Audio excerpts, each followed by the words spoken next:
Hello, welcome back.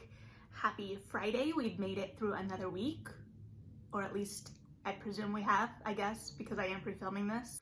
Today we're going to talk about one of my more anticipated books of the year, which is The Dangers of Smoking in Bed by Mariana Enriquez, translated by Megan McDowell. This, of course, being the follow-up collection to Things We Lost in the Fire, which I babble about a lot. So I haven't done a whole lot of research about the book, so to speak, but I did see briefly in a review that this is potentially works that were completed before Things We Lost in the Fire, so it's actually a collection of stories that predate Things We Lost in the Fire. If you watched my January anticipated reads video, or have heard me ramble about Things We Lost in the Fire in the past, you probably know that this is, as I said, one of my most anticipated reads of the year. And with that, I recognized that I was going in with certain hopes and expectations as a reader and was a little bit worried about what I was bringing to the table that way. And I am pleased to report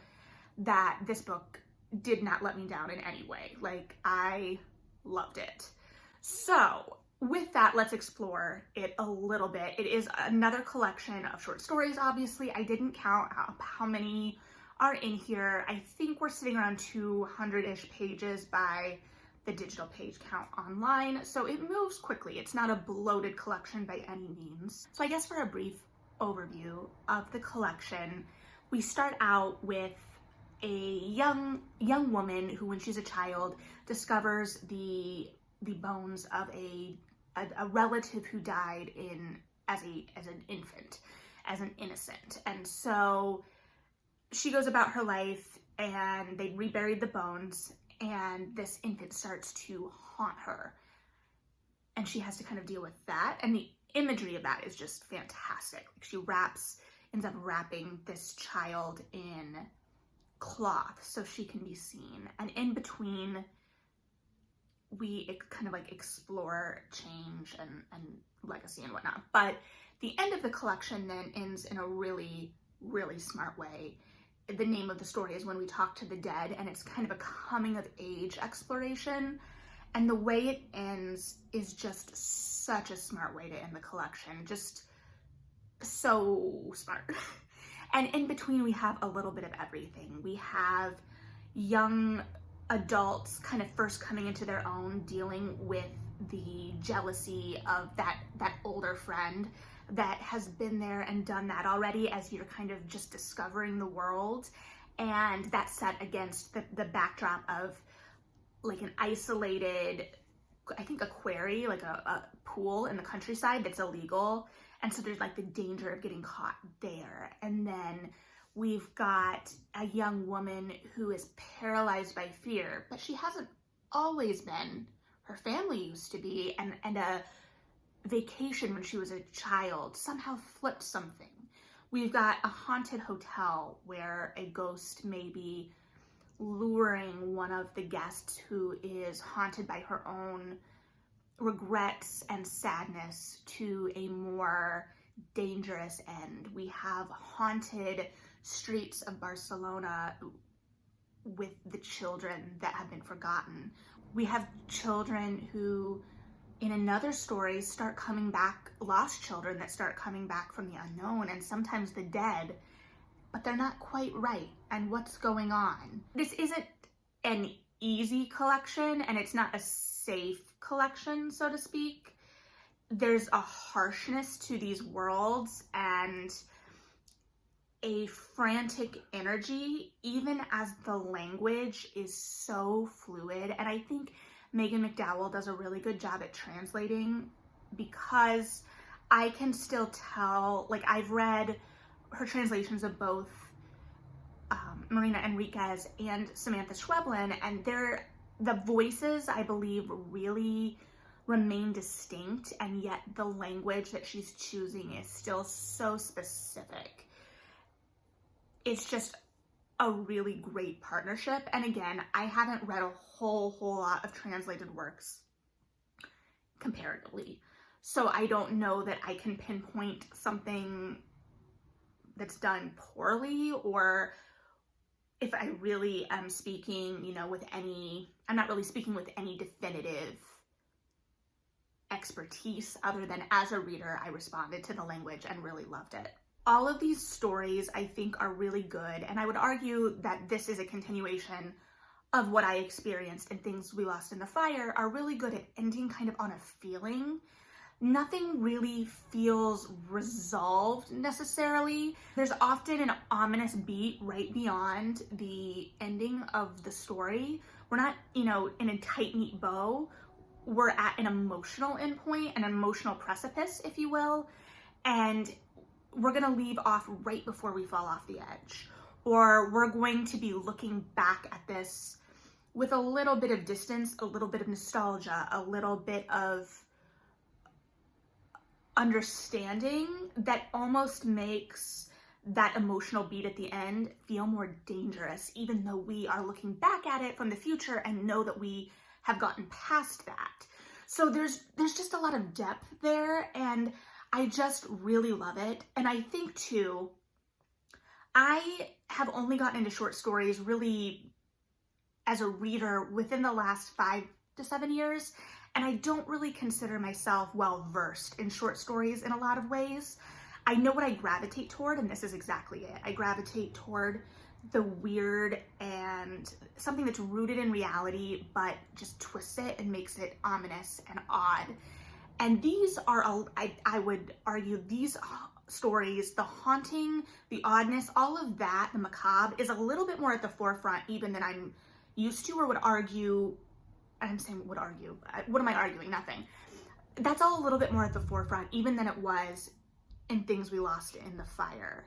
So if the saying is the personal is political, that collection felt like it was making the political very personal, and the ghosts often seem to take a backseat to the political horrors.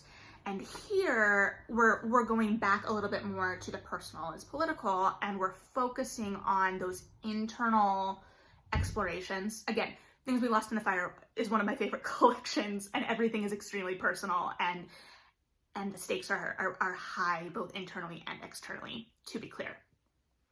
But this one feels much more personally driven, and there is a darkness there. There is often a darkness to these characters. There's a story in here called No Birthdays, No Baptisms that I would put some pretty strong warnings on. Especially there is a mention of a pedophile in there. There's a language, I'll put a language warning on the story Kids Who Came Back. There is something that could be considered a slur in that story, so just be aware of those. But these kind of explore the dark underbellies. The ghosts are, in Things We Lost in the Fire, I often describe it as the ghosts are kind of there, but they're more in the periphery, like I said. Like, they're somehow compelling, but not always the most interesting thing. They're the atmosphere. Here, I think they are the most interesting thing, and I don't think that is a judgment on either collection. I don't think that's saying one is better than the other. I just think that they were more prevalent here. I'm a notorious scaredy pants, and I didn't really find myself too scared of Things We Lost in the Fire. I had friends in my book club that argued that they were creeped out by stories, so I could have been in the minority there.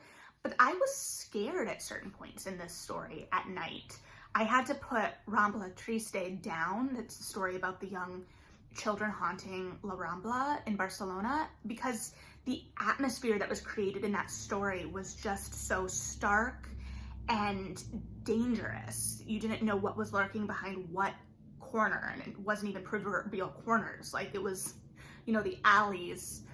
There's a rawness to these. Like, there's a couple stories actually, where there's someone defecating in the streets, and that kind of like sets the there are moments that are built into these that kind of set you on edge and make you uncomfortable and disgusted and at the outset, and then you have to move into a full narrative and kind of figure out where we're going. So this is a world in these stories that is dangerous.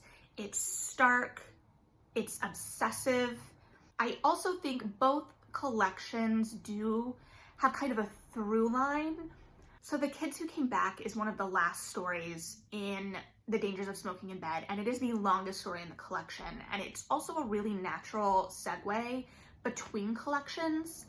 It follows a bunch of lost children that end up coming back, and I think it's a really interesting pair with The Dirty Kid, the opening story in Things We Lost in the Fire, and one of the longer stories in that collection.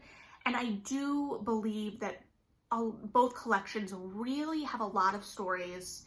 A theme that Enriquez seems to go back to again and again is the horrors that happen to children and how that impacts both children, because we're left with these ghosts, and the adults as well. So it explores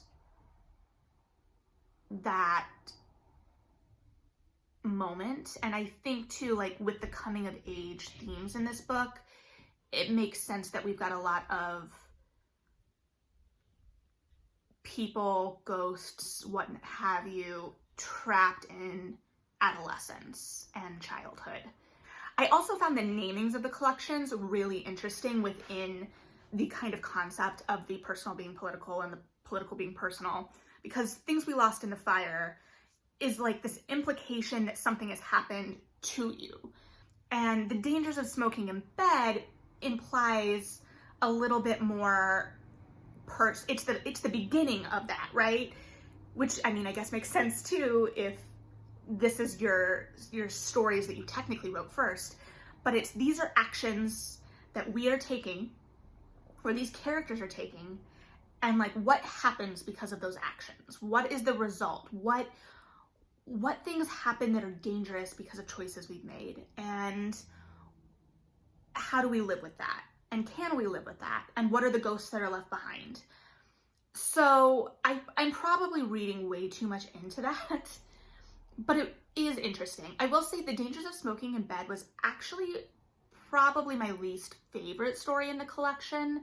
But one thing I do really love about these collections is that even though I really enjoy short stories, and these are obviously some of my favorites, so I guess these aren't going to apply, but even though I really enjoy short stories, sometimes when I'm reading a short story collection, I can find myself anticipating it being over, or looking forward and being like, okay, how much of this do I have left? Like, I'm ready to be done. Like, or because I know it's a short form of storytelling, I don't know, like it feels like something I have to get through sometimes, and I as a reader have to combat that and know that that's just a really bad instinct that I think comes from, school, to be completely honest. But I never feel that here. I never am like anticipating the story being over, wanting it to be over, so to speak.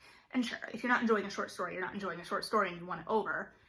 But here I was never in that place. I would sometimes see how much longer I had left in the short story, because sometimes that gave me an idea of what might happen next, or where we might emotionally leave, or I was just searching for clues into where we were going with something. There's a frankness to these that I thought might turn me off. Sometimes there are, especially literary fiction, especially when it's exploring like young women and young women coming into their own, that can feel like it's being edgy just for the sake of being edgy, and then feel like voyeuristic or gross or just unnecessary. And this never left me in that space. There were some points that I was like, well, this is uncomfortable, but it's uncomfortable for a reason. And yeah, I think that there's a gruesomeness to the body and how we interact with it, and relationships and how we interact with them, in the same way that this is horror. So the outside and the inside are both kind of upset and unnatural, and we're trying to restore any kind of balance, but can we? So yeah, I've heard arguments that this collection is less connected than Things We Lost in the Fire, but I don't know that I buy that. I think it's a pretty cohesive piece. I really enjoyed it. I'm very excited to have them sitting together now and having two collections to pull from. If you've read them both, I'd be really interested to hear your thoughts on that as well, like the two works as a whole, how you think they speak to one another or don't. But also, if you've only read one or the other, what were your reactions? What were you thinking? Yeah, let me know if you plan on picking this up. Otherwise, what are you reading? What are you enjoying? What should be on my radar that you haven't heard me just babble about? And thanks for letting me babble some more, both about Things We Lost in the Fire and The Dangers of Smoking in Bed. And have a good one, and I'll see you next time. All right, bye.